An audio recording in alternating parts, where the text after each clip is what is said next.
Ya, sekarang saya bersama Mas Imam. Sekarang saya akan mewawancarai Mas Imam tentang budaya kerja, teknologi, dan masalah solusi. Oke, Mas Imam, bagaimana budaya kerja yang diterapkan di perusahaan ini? Oke, jadi budaya kerja yang diterapkan di sini yang pertama yaitu disiplin. Disiplin bekerja yaitu tepat waktu, tepat berangkat, tepat pulang. Setelah itu juga disiplin soal kebersihan. Nah, kita harus menjaga tempat kerja kita tetap bersih, tetap asri.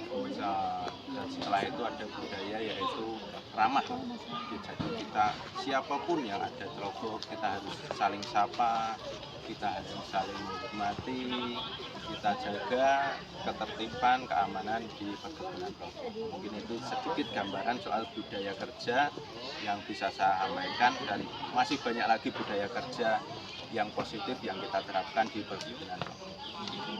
Dan lainnya, teknologi apa yang digunakan dalam pekerjaan sehari-hari? Nah, untuk teknologi itu kan berarti berkaitan dengan mesin ya Mas. Kalau di sini kita sudah punya traktor mini untuk pengolahan lahan Mas. Kalau dulu kita pakai SDM, sumber daya manusia masih campur, kita sudah mulai improve menggunakan traktor mini, namanya kultivator.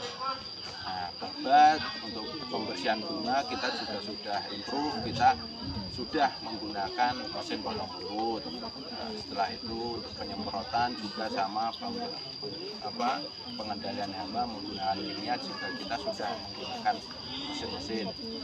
Untuk lubang tanam Mas, lubang tanam kita juga sekarang sudah improve. Untuk lubang tanam kita juga menggunakan mesin bor, sudah ada, tapi belum banyak Mas karena ada kekurangan dan kelebihannya mesin bor tersebut.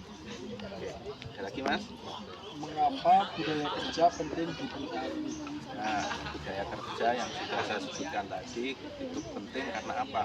Budaya kerja itu untuk membuat kita disiplin, membuat kita patuh terhadap aturan, SOP yang berlaku di perusahaan, dan itu yang membentuk karakter kita dan nama positif perusahaan kita. Kalau masalah dan solusi, apa masalah yang sering terjadi dan bagaimana solusinya? Wah, nah kalau masalah kan otomatis banyak ya Mas di perkebunan. Saya mungkin buka masalah sedikit saja. Ini tidak hanya di perkebunan kami, mungkin di lain-lainnya juga sama. Kita ada masalah yaitu SDM, sumber daya. Sekarang kan sudah banyak generasi yang sudah tidak minat di pertanian Mas. Pertanian itu sudah mungkin orangnya sudah tidak minat, anak-anak sekarang sudah bekerja atau memilih pekerjaan lain pertanian. Jadi masalah utama kita yaitu SDM. Jadi yang kerja di sini Mas banyak sudah usianya di 45 tahun ke atas Mas. Bahkan yang ada yang usianya lebih. SDM, dan solusinya apa? Solusinya ya kita sudah improve tadi Mas, penggunaan teknologi. Nah, ini ke depan kita baru merencanakan untuk pembukaan lahan itu kita akan menggunakan alat berat Mas. Pembukaan lahan dan pembuatan teras nanti untuk tanaman karet, kopi.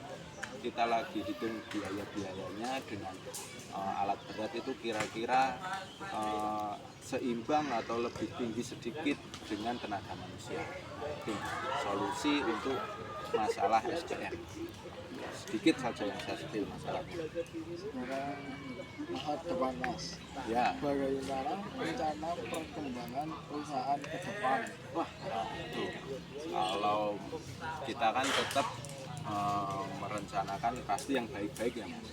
Yang baik-baik pasti kita menunggu arahan dari ibu manajer.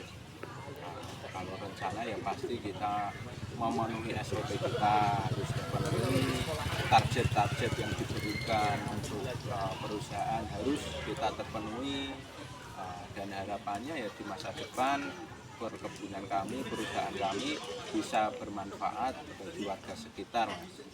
Mungkin itu. Ya, terima kasih kepada Mas Imam wawancaranya. Cukup sekian.